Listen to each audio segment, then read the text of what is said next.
The 1994 Audi 80 B4, the last Audi of its era.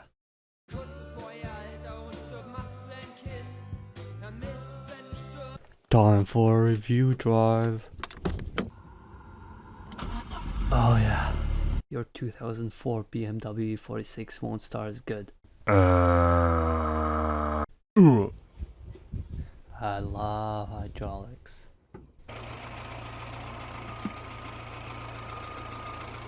I'm a fucking mechanic. Audi hasn't always been the brand it is today.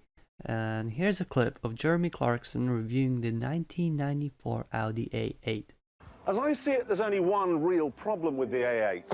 Image. If you buy a car like this, you're not really making a statement at all. It's understandable that a brand making cars like these didn't have an image in the luxury market. Audi's first attempt to enter the luxury market was the Audi V8.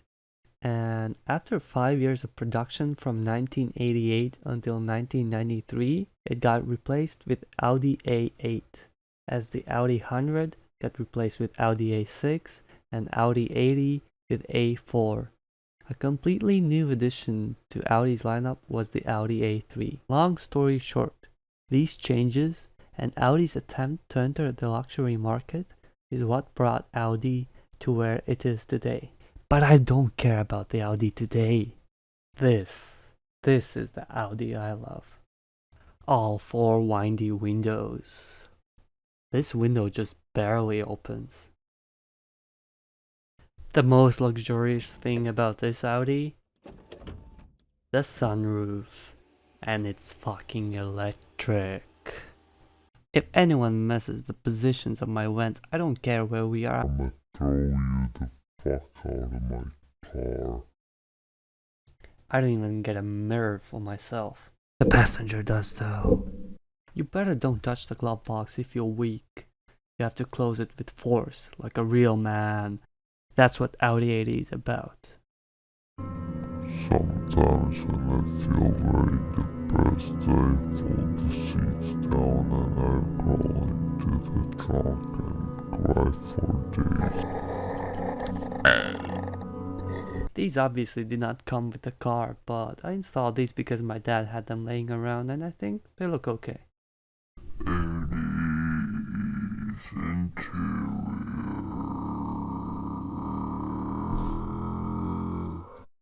I just wish there were some cup holders in the car somewhere. My Audi has a 2.0 liter mono injection engine, making 90 horsepower. It's basically one of the weakest engines you could get. While it's weak, it's pretty indestructible. You could even say that Audi 80 is like a Toyota Corolla of Europe. But these are all the engines that Audi 80 was offered with. There's also the 1.9 turbo diesel engine, which is also famous for its indestructibility, but it's also super fuel efficient. My car has LPG installed, which is liquefied petroleum gas, and it makes my car not efficient in the sense that it's consuming very little fuel, but in the sense that I have to pay very little for the fuel because LPG costs 50 cents per liter in my area, so it ends up about 5 euros per 100 kilometers. The Audi 80s with 2.0 liter mono injection engine is actually a pretty common choice to install the LPG device on. You will see a lot of people here installing LPG on very fuel consuming cars. It's also super cheap to maintain and the parts are super cheap and they're available everywhere as long as you live in Eastern Europe, I suppose. I don't know about any other parts of the world, but here it's one of the cheapest cars to maintain because Audi coated the body with zinc in factory. It's also pretty good against rust, so you won't have too many rust issues. So, how does this Audi drive? It's slow.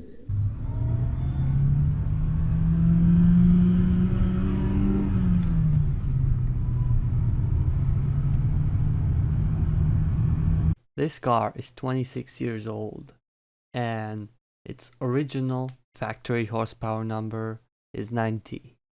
So over the years, it probably has lost a lot of horsepower, and it definitely feels like it. So it's probably like 70 or something in real world. I lost a drag race to a scooter. The steering in this car is so light, you can actually steer it with just a single finger. The best thing to me about this car is its low car fastness. You can use all of the power the engine has to offer because it's not a lot. So you don't have to worry about anything and you can just go ahead and smash the throttle.